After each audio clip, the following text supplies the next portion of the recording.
Muy buenos días a todos, soy Julio Alonso Arévalo y agradecido por la invitación a estas novenas jornadas de formación para semilleros de investigación, donde voy a abordar el tema, yo creo ahora mismo crucial, por su innovador, por su tecnología disruptiva, como es el caso de la inteligencia artificial, en este caso llamada generativa, porque es capaz de generar textos como si fueran textos generados con humano, con toda la controversia que ello conlleva. La inteligencia artificial generativa se refiere a estos sistemas que son capaces de crear contenido original, que pongo entre comillas, porque realmente no es original, a partir de los datos existentes, de toda esa información con lo que se alimenta el sistema mediante lo que es el aprendizaje automático, que es lo que es la base de la inteligencia artificial generativa. Los sistemas son, como hemos dicho, entrenados con todo tipo de documentos, con los documentos que existen en la web, artículos, prensa y todo tipo de información que hacen que sean capaces, con eso que recogen y que van aprendiendo, de generar textos coherentes y responder a preguntas y redactar artículos o crear imágenes o vídeos que parecen elaborados por personas humanas. El proceso de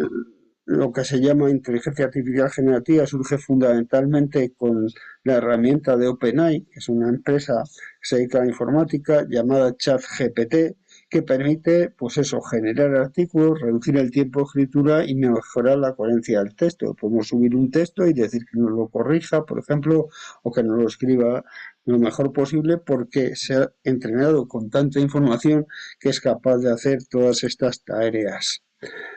Es de verdad también que aunque la inteligencia artificial generativa puede tener usos legítimos, también puede tener usos ilegítimos. Usos legítimos sería, por ejemplo, la revisión y la corrección de manuscritos, la visualización de tendencias. Podemos preguntar al inicio de una investigación cuáles son las tendencias fundamentales en ese campo y nos recogería esa información que es más relevante o sobre lo que se ha escrito en el mundo sobre un tema determinado y cuáles son las áreas principales, pero también puede inspirar nuevas formas de pensar, enfoques creativos y ayudar a los investigadores a analizar cantidades importantes de datos y extraer información que es relevante. Sin embargo, entre este cruce entre tecnologías de investigación también se pone en evidencia y de forma casi más relevante y más escandalosa que lo que estamos viendo, la integridad o la ética de la investigación, que se presenta como tema clave porque cualquier autor puede redactar un texto que no lo ha redactado él, sino simplemente lo ha pedido a una inteligencia artificial. Yo le puedo pedir a ChatGPT que me redacte un texto relativo a un tema concreto y determinado y me lo redactará casi sin diferenciar que puede haber sido escrito por una persona o bien escrito por una inteligencia artificial, y ahí está un poquito la clave de lo que vamos a explicar. Así, con estas herramientas existen desafíos y oportunidades singulares para preservar, en cierta manera, la ética y la honestidad de la investigación en los contextos de investigación que estamos actualmente trabajando. Por lo tanto, esto suscita preguntas sobre si un texto puede ser original o no puede haber sido hecho por una inteligencia artificial, una imagen, también un vídeo, y esto conlleva pues planteamientos de cara también a la educación, trabajos de investigación, por ejemplo, que pueden hacer alumnos, los trabajos de clase, los trabajos de también presentados a revistas, incluso libros que se han escrito a través de inteligencia artificial. Algunos autores, como en este caso Josh Thom, nos cuenta que la inteligencia artificial se remite simplemente a organizar información que ya existe, otorgando una apariencia, un barniz de veracidad, según los datos con los que ha sido entrenada, y lo que dice él no puede generar un texto confiable, dado que recoge una amalgama de información, como pueden ser fuentes de la web a veces que son fuentes falsas, no fiables, negacionismo o incluso a veces discursos del odio, como cuenta él. También, y más contundente aún, es lo que dice Noam Chomsky, este especialista en semiótica y en lingüística, dice: llamamos inteligencia artificial por lo que es y hace, un software de plagio, porque no crea nada, sino que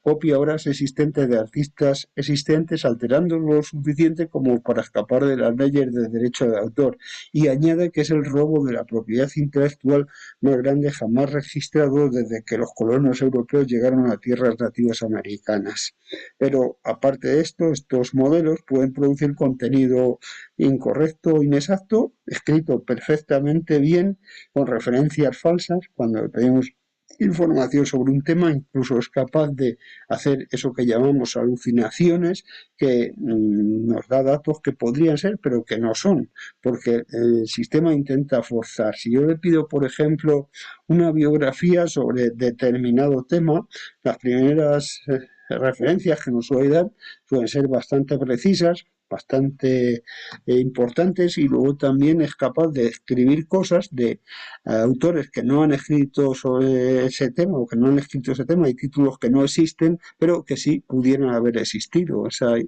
tendencia que tiene a contestar cada vez de una forma distinta, a innovar, que le hace ir más allá, generando este tipo de ruido de información. También podemos encontrar pues atribuciones incorrectas, ¿no? También lo que se llaman falsos positivos, o sea, textos que sí que han sido escritos por humanos, o lo contrario, fallos en la detección de verdaderos positivos, o sea, artículos que se han ido escritos por una inteligencia artificial y que a veces los propios detectores de plagio de este tipo de herramientas son incapaces de reconocer, porque el autor luego puede modificar cosas y entonces el análisis que hace no le da como un positivo cuando realmente sí lo es. Así que en este contexto vemos algunos casos claros, ¿no? Por ejemplo, esta revista, que es de Springer Verlag, una de las grandes compañías, una de las 5 grandes de las editoriales científicas, en cuyo artículo, que pasó un comité científico, aparecía una frase que es muy significativa cuando utilizamos la inteligencia artificial, porque es un comando, que es regenerar contenidos o regenerar respuestas. Cuando tú le pides a una inteligencia artificial que te dé una respuesta, y si no estás conforme con esa respuesta, puedes dar regenere respuesta, y lo que nos permite eso es crear un nuevo texto. Pues este texto se quedó en un artículo que fue publicado, que fue indexado además por las grandes compañías de índices de citas como Clarivate y como Scopus, y que posteriormente alguien descubrió que existía esa frase, que es regenerar contenidos, que da o la sospecha de que eso se hizo con una inteligencia artificial generativa. También es el caso de que si nosotros vamos, a, por ejemplo, a Google Scholar, el Google científico, y ponemos esta frase entre comillas, que ven ahí en color negrita, as for knowledge, o sea, hasta mi última actualización, sería, pues nos tenemos como 213 resultados de artículos que comienzan con esa frase. O sea, que fue alguien que cogió esa inteligencia artificial para generar un contenido y dejó la frase hasta mi última actualización. ¿Por qué? Porque esta herramienta no está conectada directamente con Internet, y entonces nos dice que hasta la actualización que se lleva a cabo, por ejemplo ahora, hasta febrero del año 2023, me parece que es la última actualización, cuando le preguntas algo te va a dar esa frase siempre. Por lo tanto, este también es otro de los síntomas de que ha habido autores, en este caso 213 que recogemos, que han utilizado la herramienta de inteligencia artificial para generarse contenido y que ha aparecido como si fuera un contenido propio. Otra investigación es una investigación que se hizo sobre más o menos 1 millón de artículos científicos, y y aquí lo que nos encontramos, que se habían publicado en 2023, es que determinados textos o palabras que aparecen ahí, por ejemplo, ahí tenemos commendable, meticulous, que se utilizan o que utiliza la herramienta muy frecuentemente aparecían con alta frecuencia en buena parte de esos textos, nada más y nada menos que en 60.000 textos. Y esto lo sabemos ¿por qué? Porque cuando tú ya utilizas mucho un sistema de inteligencia artificial, te das cuenta que hay cosas como que hace de forma paralela o repite constantemente, y esas repeticiones son lo que ha hecho, por ejemplo, esta investigación de Andrew Gray, que nos dice que al menos 60.000 artículos podían haber sido escritos de ese millón que hemos hablado del año 2023, escritos por una inteligencia artificial. No solo afecta tampoco a los textos, como ya hemos dicho, sino a las imágenes creadas por estas herramientas. Aquí tenemos el caso de unos investigadores chinos que generaron esta imagen, que es una imagen creada directamente también con un sistema de inteligencia artificial generativa de una rata con un miembro sexual gigante, como es el caso, y con esos otros esquemas que ponen en relieve pues eso, los riesgos asociados con la adopción de esta tecnología en el ámbito académico. Y esto que hemos visto, que son simples ejemplos, simples olvidos, podría ser solo la punta del iceberg de un sistema que ya de por sí está muy viciado, o estaba ya muy viciado antes de aparecer la inteligencia artificial, que es lo que se denomina como publicar o perecer, o sea, la necesidad que tienen los investigadores de publicar para hacer su propio currículum y poder progresar en sus trabajos de investigación, y que algunos de ellos pues recurren a herramientas de este tipo o también a lo que es directamente un plagio, ¿no? Y esto pues tiene un sentido que ha sido la inteligencia artificial ahora como uno de los problemas persistentes en el ámbito académico, viene a ser casi el chivo expiatorio del mundo de la investigación. Por ello es importante que abordemos estas implicaciones para garantizar la calidad y la integridad de la investigación académica del futuro, porque lo que ha hecho la inteligencia artificial es que este sistema, que ya estaba muy pervertido, pueda ir más allá y pueda también generar más fácilmente contenido falso o contenido que no es atribuible nada más que a un sistema de inteligencia artificial. Y esto subraya también la importancia de promover una alfabetización científica adecuada entre los investigadores sobre cómo usar la inteligencia artificial. Y ahí es donde el papel nuestro como profesionales de información tiene que ser también relevante, tiene que ser importante, y tenemos que transmitir a nuestros alumnos y a nuestros investigadores qué es lo que se puede hacer y qué es lo legítimo que podemos hacer con una inteligencia artificial, que es una herramienta que es muy útil para eso, analizar tendencias, corregir textos, y lo que no se puede hacer, que es generar contenido como si fuera propio o haciéndolo pasar por propio, que eso sería lo que denominamos un plagio. ¿Qué estrategias tendríamos que seguir para mantener esta integridad académica en el ámbito educativo, en el ámbito de la investigación? Pues lo primero es desarrollar políticas y directrices prácticas efectivas para mitigar todos estos riesgos, definir estas políticas, promover la alfabetización y concienciación de nuestros estudiantes y de nuestros investigadores, y además también que los investigadores sean transparentes a la hora de decir cómo han utilizado, si han utilizado una herramienta de inteligencia artificial en su trabajo, y esto se puede poner, por ejemplo, en la metodología. He utilizado una herramienta de inteligencia artificial para ver las fundamentales tendencias en este ámbito del conocimiento. Pues eso sería perfectamente legal. Y por otra parte, también los gestores de revistas de investigación y editoriales y evaluadores tienen también que ser conscientes de las capacidades que tienen estas herramientas, y finalmente también los medios técnicos, o sea, tener o disponer de sistemas o de herramientas avanzadas que puedan detectar estos plagios. Por lo tanto, tenemos esos tres grandes niveles: un nivel, de cierta manera, desde el ámbito ideológico, que es generar las políticas de qué está bien hecho y qué no está bien hecho por parte sobre todo editoriales. Por otra parte, la tarea de alfabetización, y en tercer lugar políticas técnicas para detectar que un contenido puede haber sido generado por una herramienta de inteligencia artificial. En el ámbito de las políticas, la primera editorial que empezó a tratar sobre este tema fue Cambridge University Press y nos da unas pautas, como vemos aquí, que dice que la utilización de una inteligencia artificial debe declararse y explicarse claramente en los trabajos de investigación,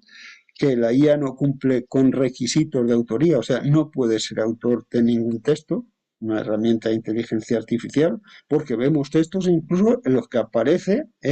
incluso en APA, por ejemplo, nos dice cómo citar un trabajo hecho por una inteligencia artificial, pero es que el concepto de autor es solo humano, no es un concepto de autor de una máquina. Y luego dice que las herramientas no pueden figurar como autor en ningún trabajo académico, que cualquier inteligencia artificial no debe infringir la política de plagio que tiene la editorial y que los trabajos académicos deben ser propios y de un autor humano en este caso, y que los autores son los responsables de la integridad y de la originalidad de los trabajos de investigación que presenten pues, a un congreso, que presenten también a una revista. El COPE, que es el Comité Internacional sobre la Ética de la Investigación, también nos viene un poquito a decir lo mismo que decía Cambridge University Press, que las herramientas de IA no pueden cumplir con los requisitos de autoría por algo tan simple como que no pueden de ninguna manera tampoco presentarse ante un tribunal en un conflicto de intereses, por ejemplo. Por lo tanto, la autoría también siempre tiene que ser humana. La asociación de editoriales médicas también viene a concretar más o menos lo mismo, que la autoría solo puede ser hecha por autores, por personas, y recomienda que los autores reconozcan las fuentes de los materiales y asuman su responsabilidad, y añade que los editores necesitan herramientas digitales adecuadas para abordar los efectos de los chatbots en la publicación, o sea, serían los detectores de plagio por inteligencia artificial. Otra de las grandes editoriales, Springer Nature, nos dice que los sistemas de IA como ChatGPT no cumplen los requisitos para figurar como autores, lo mismo que hemos visto. Y aquí tenemos un estudio entre las 100 más importantes editoriales del mundo, que como nos dice ahí, solo 17 ofrecen alguna orientación en relación con la inteligencia artificial generativa, y que en este caso las que ya tienen políticas relacionadas con inteligencia artificial generativa, casi el 100%, vemos ahí el 95,7% prohíben la inclusión de la inteligencia artificial generativa como autor. Otro estudio similar es este otro que vemos también, donde prácticamente el 90% de las revistas también nos dicen que en este caso son 163 revistas que no se puede utilizar la inteligencia artificial generativa como autora de ningún texto. Los editores también de publicación científica dan 5 pautas o recomendaciones clave. Por una parte dice que los autores no deben ser reconocidos como autores de los artículos, los sistemas de inteligencia artificial, que los autores deben ser transparentes en cuanto al uso, que los editores y revisores no deben depender exclusivamente de la inteligencia artificial generativa para revisar los artículos, que los editores tienen la responsabilidad final de seleccionar a los revisores y deben ejercer esta supervisión, y que la responsabilidad última del artículo es de los propios autores.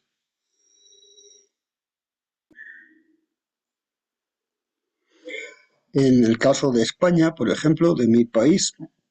la Comisión de Ética de la Investigación, recientemente creada por el Gobierno, dice que los investigadores deben proporcionar orientación sobre las decisiones y acciones de los sistemas de inteligencia artificial, que es necesario identificar las fuentes de los datos, porque muchas veces este tipo de herramientas utiliza información sin reconocer los datos, como pasa con ChatGPT, por ejemplo, y que los investigadores deben contribuir al debate público sobre los riesgos y oportunidades de la inteligencia artificial. Y tenemos unas directrices vivas sobre inteligencia artificial e investigación de la Comunidad Europea, que reconoce que la inteligencia artificial tiene capacidad de acelerar, descubrir el conocimiento científico y mejorar la eficiencia de los procesos, pero también advierte de los riesgos asociados con el uso de esta tecnología, como las limitaciones técnicas o los usos indebidos que pueden hacer determinados autores para socavar las prácticas de investigación. Eso es lo que nos dice. Junto a estas políticas de las que hemos hablado, el segundo límite o el segundo nivel sería la existencia también de herramientas para detectar contenidos generados por inteligencia artificial. Estas herramientas son sistemas informáticos diseñados para diferenciar entre un contenido que ha sido creado por inteligencia artificial y contenido creado por humanos. Ahí tenéis algunas de las herramientas más importantes del mercado, como el GPT-0, la herramienta OpenAI, iText Classifier, por ejemplo, Brighter, GPT-2 o Typeset, cualquier de ellas, y alguna también es gratuita.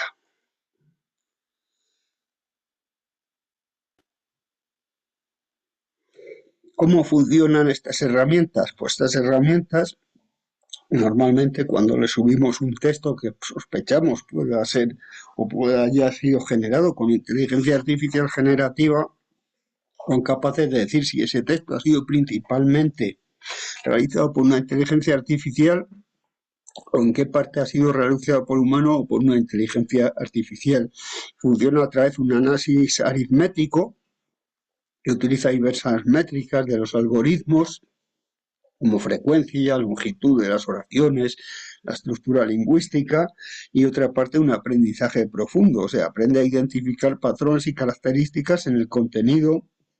que le permite discernir si ese texto ha sido elaborado por un humano o por una máquina. Y luego tiene también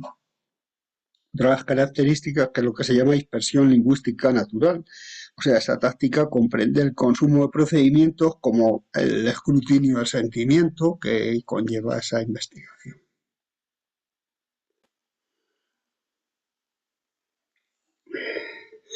Sin embargo, la eficiencia o la precisión de estas herramientas de detección está más que cuestionada, ya que a menudo identifican erróneamente texto generado con humano como un positivo y a la viceversa. Texto que ha sido generado por una inteligencia artificial no es detectado como tal. Ha habido ejemplos muy curiosos, como es el caso de la Constitución de Estados Unidos o el libro de la Génesis, que a veces ha dado alguna herramienta de este tipo como si hubieran sido escritas por una inteligencia artificial cuando son textos clásicos. Es un estudio, como vemos ahí también, la eficiencia de esas herramientas dista mucho de ser eficiente, valga la redundancia. Vemos ahí que la herramienta más fiable en ese sentido es Turnitin, que no llega siquiera a un 80% de las posibilidades que puede tener un texto o sea un texto, y aparte de esto, si el propio autor ha generado un texto con inteligencia artificial generativa y luego reescribe ese texto o lo lleva a otra herramienta que desordene esas palabras, las cambie, como puede ser un traductor o cualquier otro sitio, puede ser aún más difícil de detectar. Por lo tanto, estamos en un tema un poco delicado. Y de hecho, OpenAI, la herramienta que crea ChatGPT, sacó este New AI Classifier, que era un sistema para detectar su propio algoritmo, y se vio obligado en menos de un año a retirarlo, a cerrarlo, porque la baja tasa de precisión. El clasificador, por ejemplo, identificaba solo correctamente el 26% de los textos escritos por IA y incorrectamente el 9% de los textos escritos por humanos como generados por inteligencia artificial, o que se llaman falsos positivos. Otro tema que también está aquí en lo que estamos hablando de integridad académica es el tema de inteligencia artificial y derechos de autor. Y no solo se refiere a textos, como ya hemos comentado, sino también a escritos, a fotografías, a pintura y a otras obras de arte que son entregadas mediante la exposición de una amplia cantidad de obras de otros autores. Entonces, ahí sería importante determinar quién es el propietario de los contenidos. Si es el creador humano, el que diseñó el algoritmo, el propietario de los datos de entrenamiento con los que trabajado la herramienta para poder proporcionar la respuesta o la misma inteligencia artificial generativa. Esto es un proceso ahora mismo evolutivo y las leyes en general de derechos de autor actual solo se centran en la autoría humana. El hecho de autoría para la mayoría de los sistemas legislativos de propiedad intelectual dicen que una obra de arte o un derecho de autor solo puede darse a personas humanas y no a máquinas ni a otro tipo de cuestiones. Es que si las obras generadas por inteligencia artificial también se plantea deberían estar sujetas a los mismos derechos de autor o si deberían tratarse de manera diferente por su naturaleza algorítmica. Aquí es el caso de una directiva que, por ejemplo, intentaron, una directiva del Parlamento Europeo, donde se intentó que un mono al que se le había enseñado a disparar una máquina fuera el creador o el propietario intelectual de esa obra, de esas fotografías. Ahora mismo la sentencia fue a la contra, diciendo que solo las obras generadas por humanos podrían tener propiedad intelectual y que existe ahora mismo, que eso es una necesidad de adaptar las leyes de propiedad intelectual a los avances tecnológicos. De hecho, ahora la mayoría de países están elaborando legislaciones que contemplan también los riesgos que tiene la inteligencia artificial generativa. Incluso la propia IA podría, y de hecho tiene y ha tenido denuncias tanto de autores como de periódicos y de otras fuentes de información por infracción de derechos de autor a generar obras que se basan ya en obras existentes. Es el caso de New York Times, que presentó una demanda contra OpenAI y contra Microsoft por supuesta infracción de derechos de autor, a lo que respondió la propia OpenAI que no se volvería a entrenar con estos datos. Normalmente OpenAI se entrena a través de lo que se llama scrapping, que es la toma sin pedir permiso de información de otra fuente, como en este caso el periódico de New York Times. Pero sin embargo, en esta política un poco errática y también innovadora de esta nueva tecnología, OpenAI también ha hecho acuerdos para tomar contenidos de otras fuentes, como es el caso de Axel Springer, como es el caso de Business Insider o como es el caso de el Financial Times. En el mundo, como hemos dicho, cada vez se están elaborando de forma casi a posteriori leyes que contemplan los riesgos que puede tener la inteligencia artificial. En el año 2002 se aprobaron 37 leyes a nivel mundial en este campo. Una de las más importantes es la Ley Europea de Inteligencia Artificial que se aprobó en esta primavera pasada, que clasifica la inteligencia artificial en tres categorías de riesgo: aceptable, inaceptable, bajo y alto riesgo, prohibiendo los riesgos inaceptables, imponiendo requisitos legales y dejando en gran medida sin regulación a las que serían los riesgos bajos de la inteligencia artificial. En el caso de Estados Unidos, sí ha habido una declaración de los derechos de IA, pero que, como todas las empresas que trabajan en este campo, como Microsoft, o como puede ser el caso de Facebook, o como con Llama, o como puede ser el caso de OpenAI, son americanas, con lo cual no son vinculantes. Y sí establece 5 principios. Principios es que los sistemas sean seguros, que sean eficaces, que protejan la discriminación y que también protejan la privacidad y sean transparentes. En el Reino Unido, simplemente las leyes que se han tomado en cuenta son la regulación de los derechos de los trabajadores respecto a la inteligencia artificial generativa. En conclusión, ¿qué podemos decir a todo lo que ya hemos expuesto? Que ahora mismo es un sistema que está en evolución, que los sistemas de inteligencia artificial han ido por delante, ya mismamente cualquier sistema de inteligencia artificial que antes nos permitía usos ilegítimos, por ejemplo, que nos escriba un código para secuestrar un ordenador de una empresa, ya no lo hace. Eso va evolucionando, pero que esto requiere un enfoque cuidadoso, un enfoque reflexivo, que se trata de herramientas valiosas, muy útiles para determinadas cosas, pero que también, por otra parte, no pueden reemplazar la comprensión y el pensamiento crítico humano, porque realmente estas herramientas no crean nada, sino que reordenan lo que ya está dicho. O sea, no generan un nuevo contenido en ese sentido, y que en cuanto a los sistemas de integridad académica, debemos combinar varias medidas desde el punto de vista educativo, todo lo que tiene que ver con la alfabetización de estudiantes, con la alfabetización de investigadores, y ahí nosotros tenemos mucho que decir como profesionales de información, las bibliotecas, que también estos sistemas sean transparentes en su utilización, que nos digan de dónde toman esos contenidos, pues no pueden tomar información sin generar una fuente. Ya sabéis que el plagio consiste en tomar ideas de otros sin referenciarla. Y por otra parte, que también nos ayuden los sistemas que nos permitan detectar contenidos generados por inteligencia artificial generativa, que como bien todos sabéis, y como hemos visto a lo largo de esta exposición, no son de lo más fiable, porque o bien aparecen falsos positivos, o sea, texto escrito por humano que cuando pasamos por la herramienta dice que ha sido generado por una máquina, o bien en algunos de los casos también hace lo contrario, o sea que no detecta texto que sí realmente se ha hecho con un algoritmo. Y esto es un poquito la cuestión en el momento actual. Creo que es un tema apasionante que puede sugerir y dar lugar a muchas preguntas, y aquí estoy humildemente para poderlas contestar, y espero que esta exposición haya sido por lo menos de interés para casi todos vosotros. Muchísimas gracias y espero vuestras preguntas.